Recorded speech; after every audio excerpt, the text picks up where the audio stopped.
messieurs, bonsoir, très heureuse de vous retrouver ce soir. Je vous invite bien sûr, comme toujours, à nous aider avec de petits gestes simples, un clic sur le pouce en l'air et juste en dessous un commentaire. Et puis bien sûr, n'hésitez pas à relayer cette émission. Au programme ce soir, nous revenons sur la promesse belliciste des européistes. Face à des avancées pour la paix en Ukraine de la part des Américains et des Russes, Emmanuel Macron et ses amis eurocrates multiplient les initiatives pour faire durer la guerre. François Bayrou est lui aussi dans la tempête. Le chef du gouvernement a fait face à une motion de censure sans grande importance des socialistes, mais il est surtout au cœur de la polémique avec l'affaire Betaram. Nous reviendrons ensuite sur le nucléaire qui se développe malgré nos ministres obsédés par l'éolien. Et puis nous prendrons la direction du tribunal de Paris où Jean-Yves Le Gallou comparaissait mardi pour des tweets critiquant la décision d'une juge dans l'affaire de l'imam Iqiyoussen. Emmanuel Macron veut sa guerre. Alors que les premiers échanges russo-américains ont visiblement avancé vers une paix en Ukraine, le président français multiplie les gesticulations et brandit son fantasme des menaces de Moscou, un délire qui pourrait nous coûter cher. Il y a une convergence pour considérer que la Russie constitue une menace existentielle pour les Européens. Cette phrase, au relent paranoïaque, émane d'Emmanuel Macron. Mardi, le président français, encore groggy par le fiasco de sa réunion de la veille, a dû assister avec désespoir au réchauffement des relations entre Washington et Moscou. Alors que la technocratie européenne, désormais maillée par les néoconservateurs déchus par Trump, s'accroche à Volodymyr Zelensky comme à un totem d'immunité pour cacher le rejet populaire, tout porte à croire que le retour de Donald Trump va permettre à l'Ukraine de sortir de la guerre que ses adversaires de l'État profond ont su fabriquer. Well, much more confident. They were very good. Russia wants to do something. They want to stop the savage barbarianism. I mean, what's going on over there? Its soldiers are being killed by the thousands on a weekly basis. It's ridiculous. C'est ridicule, c'est dramatique, mais la clique européiste semble considérer qu'encore trop peu d'Européens y ont laissé leur peau. Emmanuel Macron voulait ainsi une nouvelle réunion ce mercredi pour savoir comment s'opposer efficacement aux négociations de paix auxquelles l'Europe n'est comme prévu pas conviée. Une situation sur laquelle Donald Trump s'est librement exprimé. Mais aujourd'hui, j'ai entendu « Nous n'avons pas été invités ». Eh bien, vous auriez dû mettre un terme à la guerre il y a 3 ans. Vous n'auriez pas dû la déclencher, vous auriez dû conclure un accord. Des propos qui prouvent à nouveau que Donald Trump ne se sent pas comptable des agissements de ses prédécesseurs, mais qui cible également toutes les inconséquences de l'Union européenne et de Zelensky, à commencer par le rôle dans les accords de Minsk jusqu'à l'intervention directe de Boris Johnson en 2022 pour empêcher l'Ukraine de négocier avec Moscou. Mais il faut dire que depuis 3 ans, la position du leader ukrainien n'a pas non plus fait avancer la paix. Pire, il semble adopter une attitude de blocage à l'égard des discussions russo-américaines, auxquelles il aurait visiblement pu être convié. Pour l'heure, il adopte d'ailleurs les mêmes éléments de langage que les dirigeants français. Nous voulons la paix, mais nous voulons qu'elle soit juste et que personne ne décide de quoi que ce soit dans notre dos. Vous pouvez discuter de tout, mais vous ne pouvez pas prendre de décision sans l'Ukraine sur la manière de mettre fin à la guerre en Ukraine. Donald Trump a d'ailleurs également étrillé le président ukrainien, rappelant qu'il avait annulé l'élection présidentielle malgré l'échéance de la fin de son mandat. Jamais avare d'une outrance, le président américain a également rajouté un commentaire sur l'impopularité de Volodymyr Zelensky qu'il a situé à 4% en s'inspirant visiblement d'un sondage imaginaire. Des propos qui visent ni plus ni moins à tordre le bras de Zelensky pour qu'il se résolve à la paix, mais peut-être aussi pour qu'il accepte les concessions demandées par Donald Trump, notamment à l'égard de certaines matières premières. En effet, le président républicain veut un retour sur les investissements guerriers de ses prédécesseurs, tout en accélérant la reprise des échanges commerciaux avec Moscou, une ambiance bien différente qu'au Quai d'Orsay. Exactement, dès lundi prochain, nous prendrons un nouveau train de sanctions, le 16e depuis le début de la guerre, pour forcer Vladimir Poutine à s'asseoir à la table des négociations. Une diplomatie française du en même temps, ou plutôt du rien du tout, qui aspire à une fuite en avant belliqueuse. Pour ce faire, l'UE discuterait justement d'une nouvelle aide de 6 milliards d'euros pour aider Zelensky à continuer sa guerre. Une douloureuse qui sera difficile à faire avaler aux populations à qui l'on rebat les oreilles avec les déficits publics publics déjà colossaux.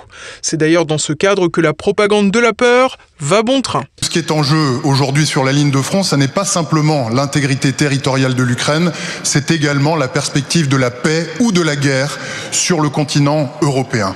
Alors oui, il est temps, vous l'avez dit, que l'Europe se réveille et qu'elle prenne la mesure des menaces qui sont devant elle. Une agitation des peurs imaginaires qu'avait déjà étrillé le vice-président américain J.D. Vance à la conférence de Munich. La menace qui me préoccupe le plus vis-à-vis de l'Europe n'est ni la Russie, ni la Chine, ni aucun autre acteur extérieur. Ce qui me préoccupe, c'est la menace qui vient de l'intérieur. Le recul de l'Europe par rapport à certaines de ses valeurs les plus fondamentales, des valeurs partagées par les États-Unis d'Amérique. Des menaces réelles promues par nos propres dirigeants qui brandissent la peur et les fantasmes pour gouverner des peuples qui ne pourront bientôt plus guère payer que le prix du sang. Motion de censure, polémique vieille de 30 ans et majorité toujours précaire, le Premier ministre François Bayrou n'est pas épargné en ce début d'année. Élément d'explication avec Olivier Frère-Jacques. Monsieur le Premier ministre, en mentant à la représentation nationale, aux victimes et aux Français, vous vous êtes disqualifié. Un menteur ne peut pas gouverner la France. Démissionnez. Minute de gloire pour le député Paul Vannier. L'élu insoumis a mis le Premier ministre devant ses contradictions mardi dans le cadre de l'affaire Betaram, du nom d'un établissement scolaire situé dans la région de François Bayrou et où étaient scolarisés ses enfants. Le chef du gouvernement est accusé de n'avoir pas pris en main un problème de violence éducative et même de pédocriminalité dans cet établissement. Des reproches qui mettent en cause son attitude il y a une trentaine d'années pour des faits qui auraient eu cours sur plusieurs années également. La défense du chef de l'exécutif avait jusqu'alors été déplorable, François Bayrou semblant dépassé par les accusations et incapable de prendre du recul sur une affaire qu'il pensait probablement trop éloignée pour ressortir. Mais mardi, le centriste a renvoyé la patate chaude dans le camp des socialistes. Quel était le gouvernement à cette époque ? C'est le gouvernement socialiste de 1997 à 2002. Le ministre de la Justice... Le ministre de la Justice est Elisabeth Guigou. Et je ne peux pas imaginer que le ministre de la Justice n'ait pas tenu compte d'un signalement aussi grave par le procureur général. Quand j'étais au gouvernement, il ne pouvait pas y avoir un signalement aussi important sans que le ministre de l'Éducation nationale ne soit averti. Qui était le ministre de l'Éducation nationale ? C'était Claude Allègre. Qui était la ministre chargée de l'enseignement scolaire ? C'était Ségolène Royal.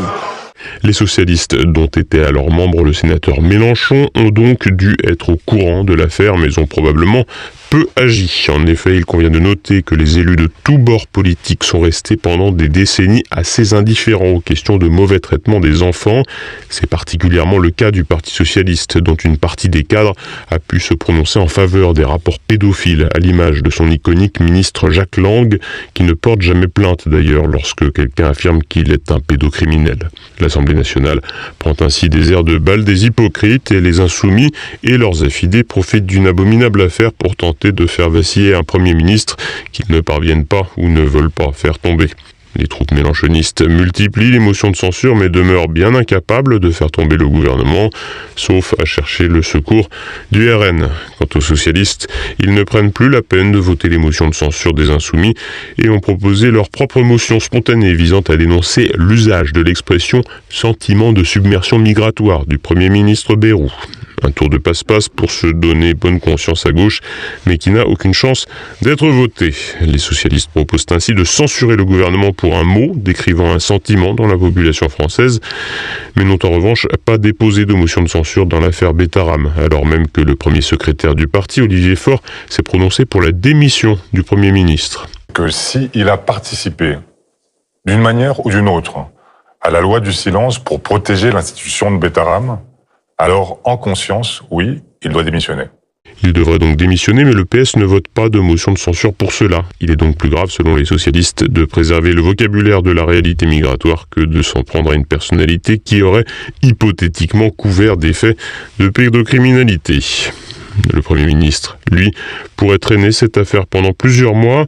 Il appartient à une génération qui a fermé les yeux et mal réagi face à des faits abjects.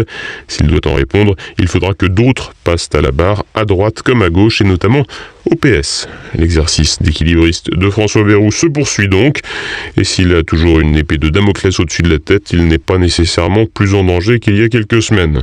Le guignol politique se poursuit également, avec la même question qui revient dans les rédactions et dans les couloirs de l'Assemblée. Y aura-t-il une nouvelle dissolution avant la fin du quinquennat ? Le nucléaire français se développe alors que les gouvernants persistent dans leur passion pour les énergies dites renouvelables. Le commissariat à l'énergie atomique a annoncé une véritable prouesse, le point de Renaud de Bourleuf. Le nucléaire met le cap sur l'avenir. Mardi, un record a été battu dans le domaine de la fusion. Sur son site de Cadarache, dans les Bouches-du-Rhône, le commissariat à l'énergie atomique est parvenu à maintenir un plasma plus de 22 minutes à une température stationnaire de 50 millions de degrés Celsius. Une performance réalisée sur un réacteur à fusion, communément appelé un tokamak ouest. La direction du commissariat à l'énergie atomique s'est réjouie de ce record qui détrône de 5 minutes celui détenu par le tokamak chinois East en janvier dernier. Une réussite que relativise toutefois le député RN Maxime Amblard, ingénieur en physique nucléaire. Il y a quand même une rupture technologique majeure entre la fission et la fusion. Là, on parle plutôt de la fission. Le but d'un réacteur, c'est quand même de produire de l'électricité, donc d'être rentable, donc d'avoir en fait un excédent de production d'énergie sur une durée qui est plutôt de l'ordre de plusieurs mois, voire plusieurs années, plutôt que de quelques secondes. Et en l'occurrence, le tokamak, le succès du CEA, ça a été de maintenir une fusion qui n'était pas excédentaire au niveau de la production de l'énergie sur un temps limité. C'est pas pour vous décevoir, mais au niveau de la maturité technologique de la fusion, on en est à l'équivalent du stade de la maturité technologique que la fission elle avait dans les années 50.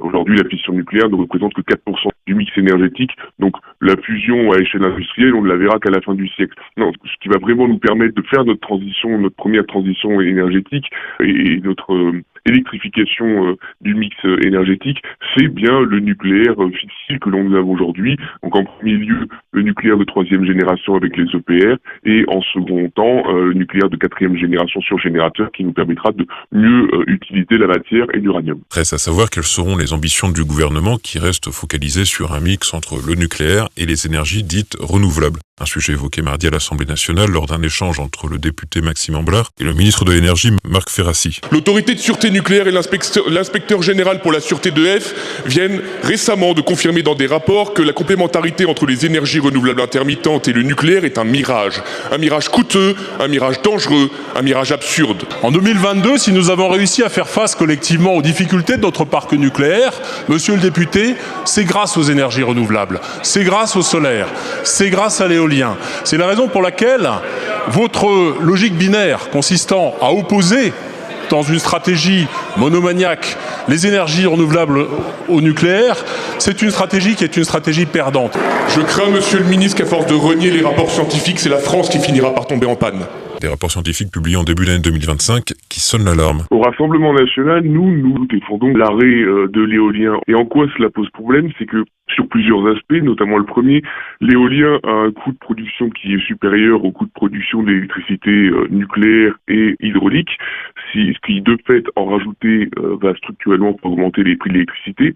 Et là on parle juste du coût de production, on ne parle pas forcément de tout ce qui vient s'ajouter pour essayer d'équilibrer le réseau électrique, mais la nouveauté que j'ai annoncée hier et sur laquelle j'ai interpellé le gouvernement est la suivante.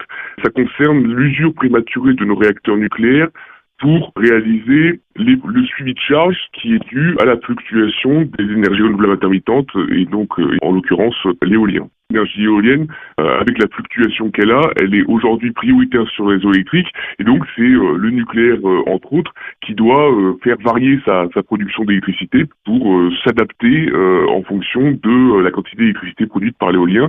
Le yo-yo, en fait, le fait de faire ce yo-yo sur la production d'électricité, sur la puissance de nos réacteurs, les use prématurément. Ce sont deux rapports qui sont sortis en début d'année, du coup, par l'un l'autorité de sûreté nucléaire et l'autre l'inspecteur général pour la sûreté d'EDF.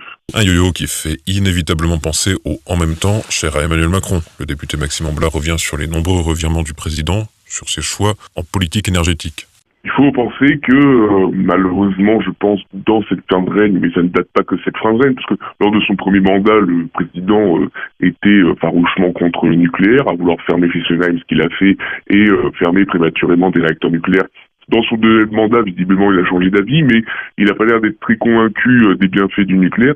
Donc en fait, il vivote, il cherche son chemin, il ne sait pas trop où aller dans notre stratégie, dans sa stratégie de souveraineté énergétique, et c'est ce que l'on regrette tous au Rassemblement national. Nous, dans notre parti, avec Marine Le Pen et Jordan Bardella, nous avons véritablement une stratégie énergétique à long terme qui se base sur notre mix nucléaire et hydraulique, avec pour la chaleur, de la production d'énergie sur la base du renouvelable, mais je parle de la chaleur, je ne parle pas de l'électricité.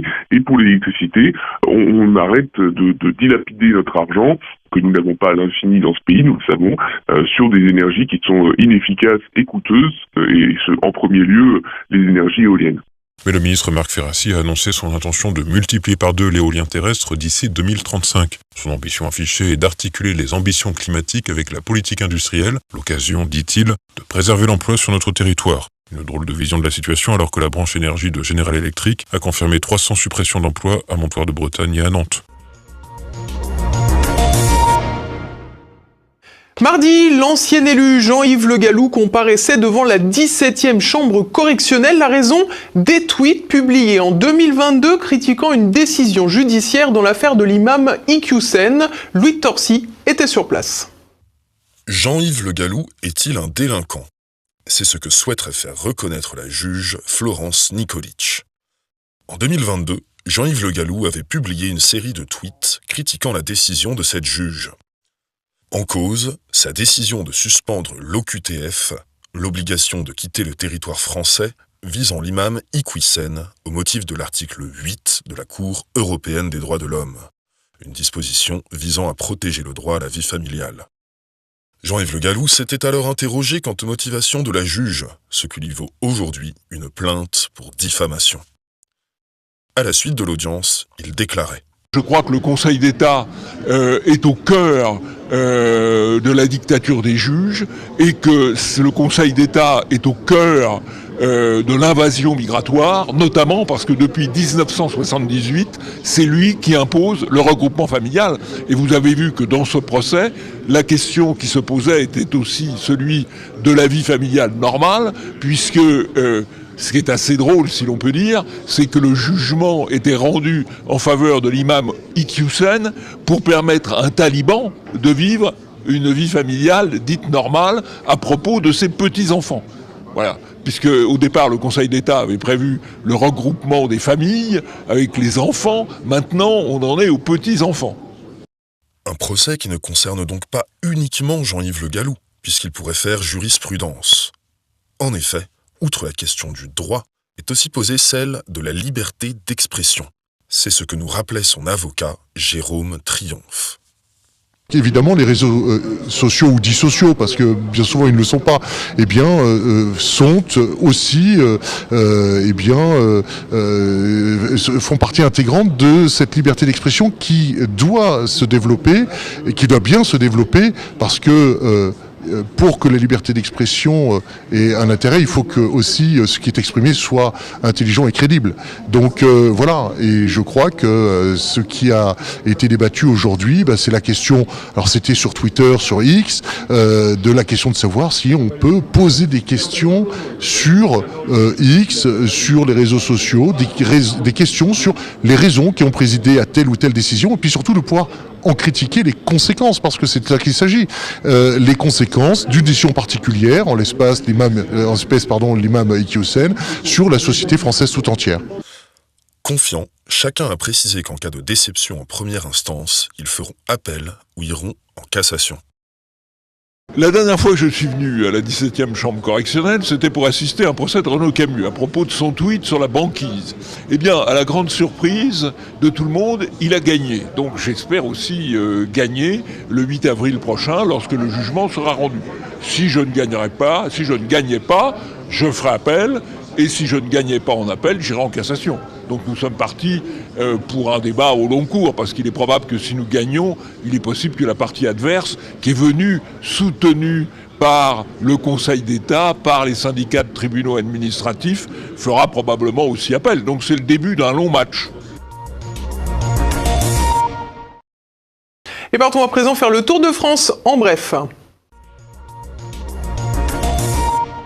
Richard Ferrand, nommé président du Conseil constitutionnel à une voix près. Auditionné ce mercredi matin par la commission des lois de l'Assemblée nationale, le proche d'Emmanuel Macron, qui a démenti tout lien de vassalité, est parvenu à réunir 39 voix favorables et 58 contre.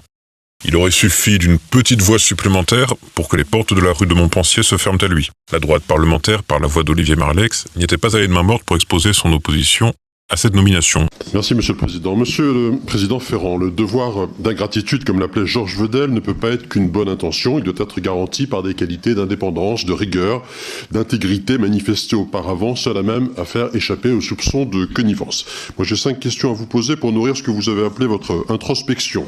Premièrement, est-il exact, comme l'écrivent M. Davet et l'homme, que convoqué par la Cour de justice de la République, vous avez fait relire par la présidence de la République votre projet de témoignage, ce qui serait une drôle de conception de la séparation des pouvoirs. Ferez-vous de même avec les projets de décision du Conseil constitutionnel?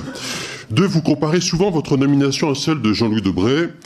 Quand il est nommé en mars 2007, personne ne peut douter que M. Debré sera totalement indépendant à l'égard de Nicolas Sarkozy. Mais surtout, Jean-Louis Debré avait 10 ans de carrière de magistrat derrière lui. Pouvez-vous nous en dire un peu plus sur votre formation juridique et ces fameuses 2 années de droit dont on entend parler? Des attaques légitimes qui n'auront donc pas suffi, et ce notamment grâce ou à cause de l'attitude du Rassemblement national qui a préféré s'abstenir pour le vote et non s'y opposer. Le groupe Rassemblement national ne pouvait évidemment pas soutenir cette candidature. Cependant, nous vous annonçons que nous avons voté l'abstention. Nous nous sommes abstenus sur ce choix. Nous nous sommes abstenus pour plusieurs raisons et nous allons essayer ensemble d'y revenir. La première d'entre elles, c'est parce que nous avons posé des questions précises à Richard Ferrand sur comment il envisageait évidemment sa présidence au Conseil constitutionnel. Il nous a rassurés, il s'est engagé devant la représentation nationale, devant les députés présents. Si l'on ignore précisément en quoi Richard Ferrand aura pu rassurer les élus du RN, on sait que le Conseil constitutionnel aura sans doute un rôle à jouer dans le cadre de la future présidentielle.